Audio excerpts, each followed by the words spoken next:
Breaking, brothers and sisters. A voice has risen from the heart of Africa, and it is shaking the very foundations of who we are and where we belong. This is not just news. This is prophecy. This is memory. This is destiny knocking at our door. On the morning of the 5th of September, 2025, Captain Ibrahim Traoré of Burkina Faso delivered a message so profound, so piercing, that it has been called the greatest Ibrahim Traoré speech since Marcus Garvey dreamed of a united Africa. His words did not travel only across the airwaves, they traveled across centuries, across oceans, straight into the souls of every black man and woman still wrestling with the question, where is home? Welcome back to Africa. Rising Now, the channel where we lift up the revolutionary messages reshaping black consciousness across the world. If you are ready for truth, if you are hungry for healing, then you are in the right place. So, before we go deeper, do not wait. Hit that subscribe button and ring the notification bell. Stay with us, because what you are about to hear will not only explain the movement in Burkina Faso, it will explain why millions are whispering, crying, and praying about the same question tonight. Is Africa calling me home? Brothers and sisters, let us go back to that morning. The sun was rising over Ouagadougou, the capital of Burkina Faso, on the 5th of September, 2025. The hour was 10 in the morning. The place, not a grand hall, not a golden palace, but a simple room inside the presidential residence. No velvet curtains, no polished marble floors, only portraits on the walls. Thomas Sankara, Patrice Lumumba, Malcolm X, three giants of black liberation watching over the moment like ancestral witnesses. And in the center of that humble room sat a 37-year-old captain, Ibrahim Traoré. No medals glittering, no ceremonial robe, just plain fatigues, a steady gaze, and a voice that carried centuries of longing. He did not speak to diplomats. He did not speak to politicians. He spoke directly to you, to me, to every son and daughter of Africa scattered by the winds of slavery. He spoke across the ocean to Black America. And this, my friends, was not just a speech. This was a homecoming call. A call that reached into the deepest wound of our people. Traoré began with words that broke through the noise of politics and touched the marrow of the soul. To all my African brothers and sisters across the Atlantic, in the United States, the Caribbean, Brazil, and beyond, I speak to you from the land of our ancestors. This is not just a political address. This is a call from your motherland. Africa is calling her children home. Do you hear it? The shift in tone? For decades, African leaders have spoken of development aid, partnerships, democracy. But this was a father calling his children. This was a mother opening her arms. And then came the acknowledgement. A moment no other African leader had dared to offer so plainly. Captain Traoré looked straight into the camera, into the eyes of Black Americans who have carried unspoken grief for centuries, and said, I know many of you carry pain. The pain of being told you have no culture, no history, no homeland. The pain of being strangers in a land your ancestors built with their blood and sweat. The pain of always having to prove your humanity, your intelligence, your right to exist with dignity. That pain is real. That struggle is real. But I want you to know something they never told you. You are not lost. You are not forgotten. Africa has been waiting for you. We have been incomplete without you. My brothers and sisters, can you imagine the weight of those words? For centuries, Black Americans have fought for recognition in a land that profited from their labor, but never offered belonging. And now, here comes an African leader saying, "You were never without a home.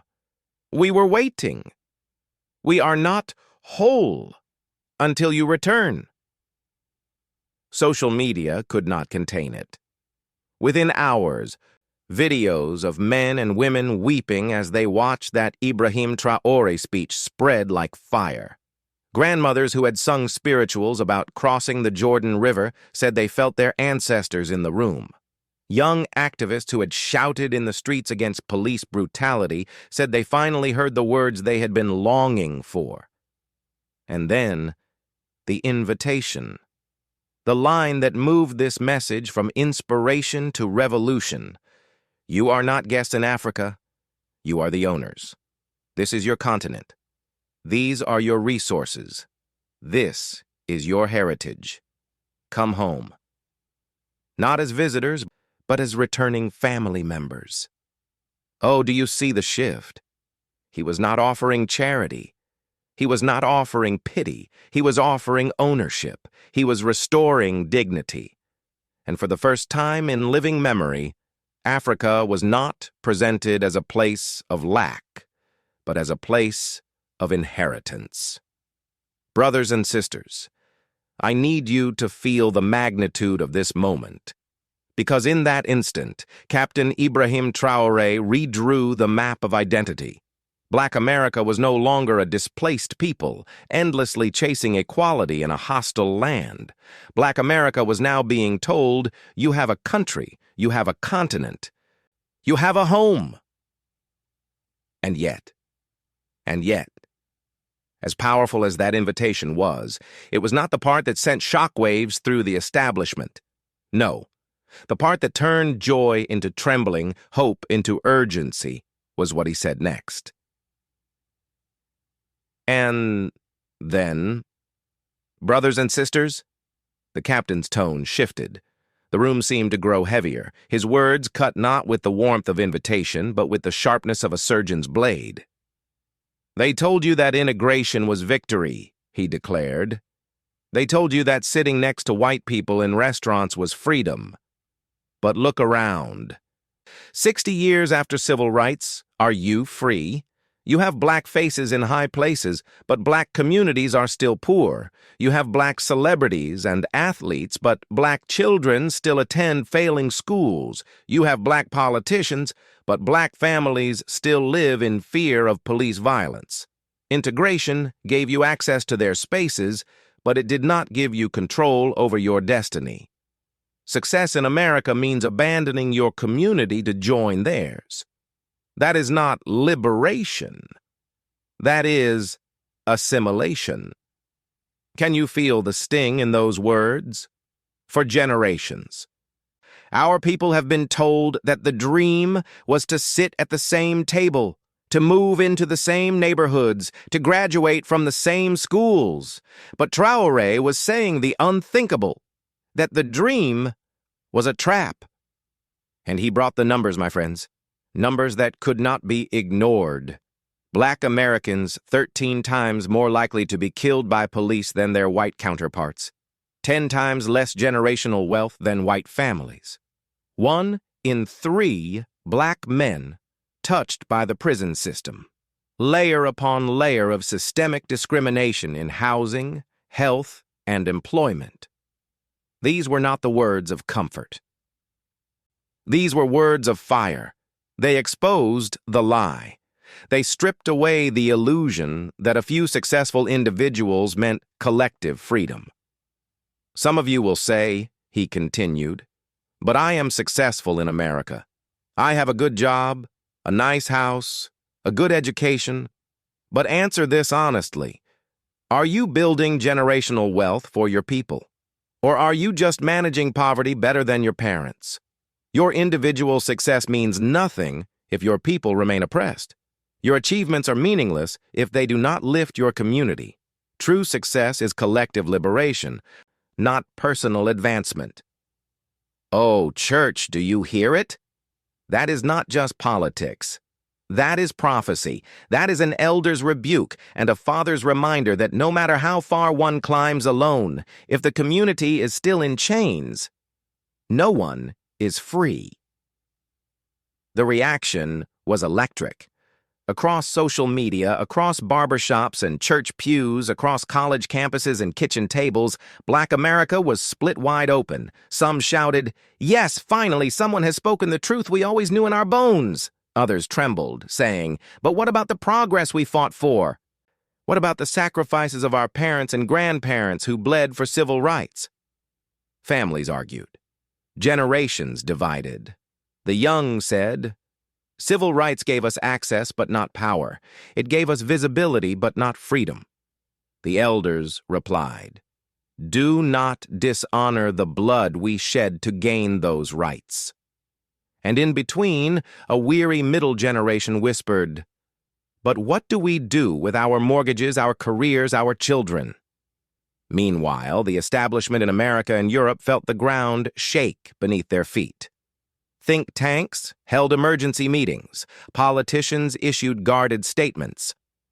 Corporate leaders whispered in boardrooms about the risk of losing Black professionals, Black consumers, Black talent.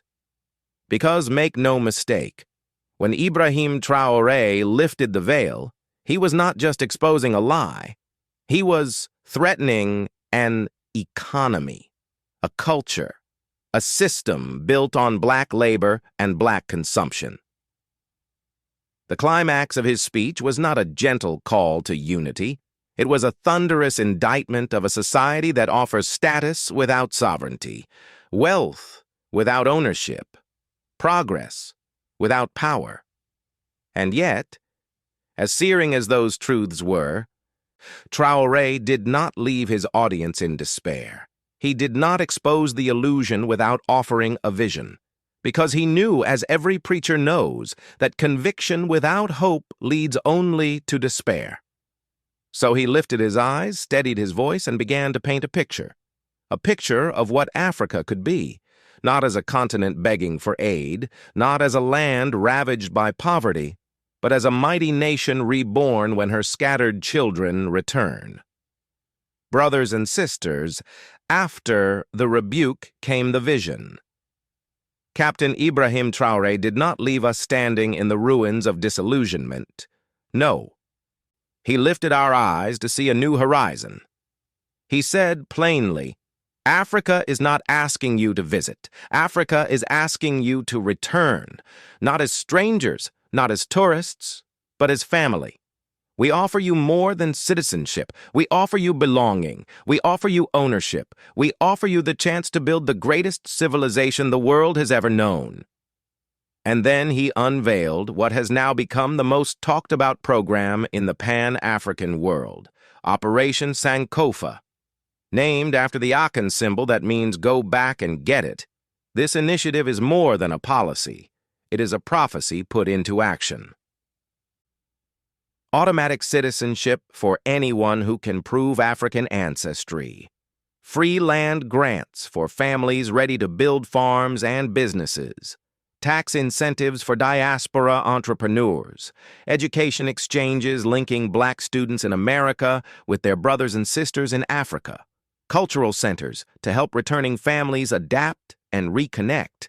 And the Skills Transfer Initiative, calling for doctors, engineers, teachers, farmers, artists, and visionaries to bring their gifts home. This was not charity. This was not dependency. This was partnership.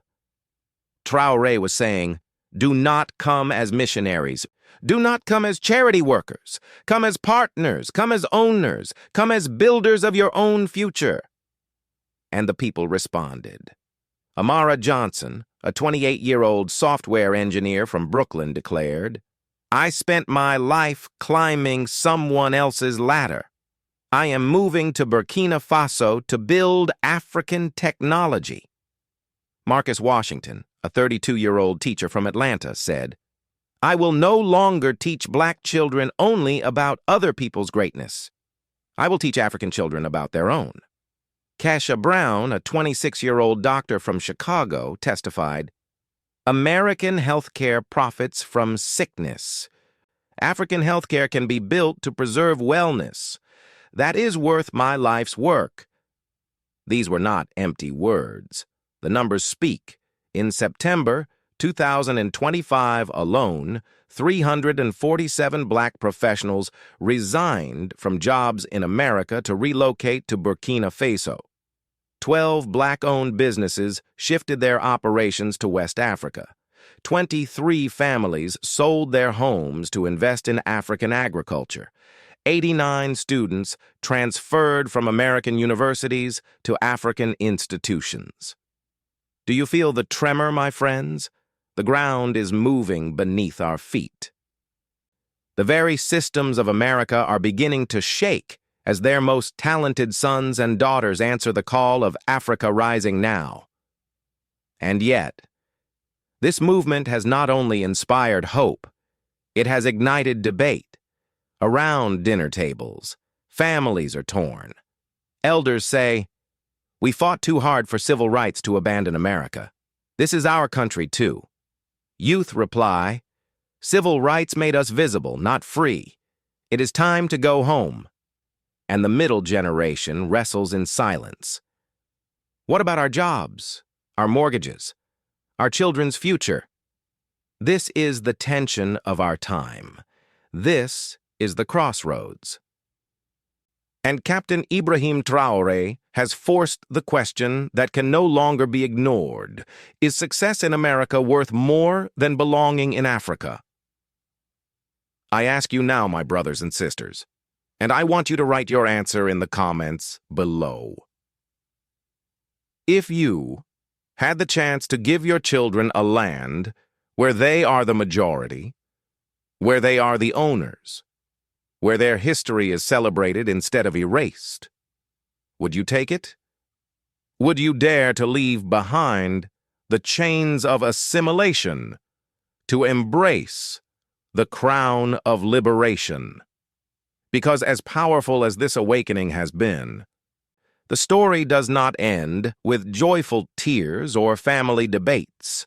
No, the reaction of the world powers has been swift, fierce, and telling.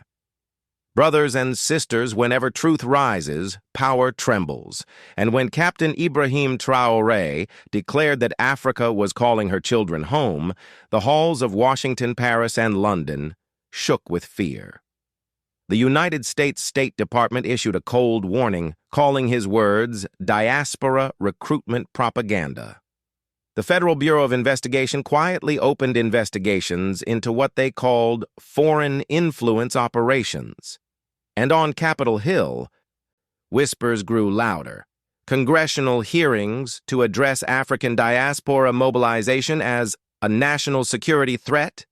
Do you see it? The moment black people dare to talk about ownership, about sovereignty, suddenly it is called a threat. The Western media, too, played its part. CNN ran headlines about the dangerous allure of African strongmen. The New York Times told its readers, Burkina Faso's promises are too good to be true. The Washington Post warned of security risks facing Americans considering relocation. Notice the pattern, my friends. They never spoke of hope. They never spoke of healing. They never spoke of opportunity. No, they spoke only of danger, of fear, of reasons to stay in the land of oppression rather than explore the land of liberation. And the corporations? They felt the tremor in their balance sheets. Tech companies scrambled to expand diversity initiatives, desperate to keep young black engineers from leaving. Financial institutions rushed to announce new black economic empowerment programs. Entertainment giants pushed out more representation on screen, hoping visibility would substitute for true power. Because they knew if the sons and daughters of Africa took their brilliance, their labor, their dollars back to the motherland, America's house of cards would begin to fall. But let us remember, this is not the first time such fear has gripped the West. 100 years ago, Marcus Garvey thundered, "Africa for the Africans at home and abroad." He was surveilled, discredited, and deported because the dream of black sovereignty terrified the empire. And now, in 2025, Ibrahim Traoré has lifted that same banner with new force in a new age of instant communication, digital banking, and global connectivity. The question is not whether the West will resist. Of course it will. The question is whether we, the scattered children of Africa, will allow fear to silence the call of destiny. Because what comes next, brothers and sisters, will not be decided in Washington or Paris. It will be decided in our own hearts, our own homes, our own choices. Brothers and sisters, every generation is handed a choice. Some choices are small, some choices are temporary, but some choices define destiny. And today, our generation of elders, parents, and children faces such a choice. Captain Ibrahim Traoré has laid the path before us. He has said, "You are not beggars. You are not guests. You are builders. You are owners. You are Africa's missing piece." And now the question is no longer about whether America will change.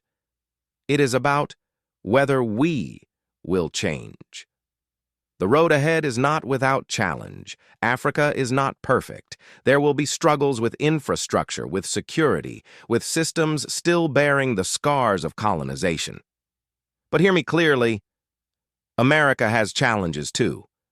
Racism, violence, incarceration, poverty, exclusion. The question is not whether you will face problems. The question is whether those problems will be yours to solve as family or someone else's to exploit while you remain outsiders. And oh, the possibilities, my friends. Imagine African cities designed by African architects with African needs in mind. Imagine schools where children grow up learning their own history, their own heroes, their own power. Imagine a healthcare system built not to profit from sickness, but to protect wellness. Imagine an economy no longer chained to Western control, but fueled by African creativity, African labor, and African ownership. This is not a fantasy. This is a blueprint. The land is rich. The people are ready. The skills of the diaspora are waiting to return. The only missing ingredient is the decision to rise. So the road ahead is not about waiting for a savior. It is not about begging at the door of someone else's empire. It is about answering the call of destiny. It is about hearing Africa whisper to your soul, "Come home. We need you. Without you, we are incomplete." Oh, and yet, the choice cannot be delayed forever. Time is moving. The world is shifting.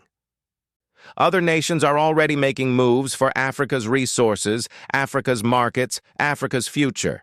If the children of Africa do not come home now, others will write our story for us. Which is why I say to you tonight, this is the moment. This is the hour. This is the road ahead. But, my brothers and sisters, before we close, there is still one more question that must be asked, one more truth that must be faced. Brothers and sisters, we have traveled together through the fire of truth, through the tears of memory, through the hope of tomorrow. We have stood in that simple room in Ouagadougou. We have heard the words of Captain Ibrahim Traoré, and we have felt the shaking in our souls. Make no mistake, this is not just another political moment. This is a turning point in history. The Ibrahim Traoré speech of September the 5th, 2025, will be remembered not only as a call to action, but as a spiritual trumpet, sounding across the Atlantic to every child of Africa still living in exile. What does this mean for you sitting in your home in Detroit, in Atlanta, in Houston, in Brooklyn? It means you are no longer without a choice. You no longer have to accept the illusion of belonging in a land that was built on your ancestors' chains. You can answer the call of Africa. You can be part of something greater than yourself.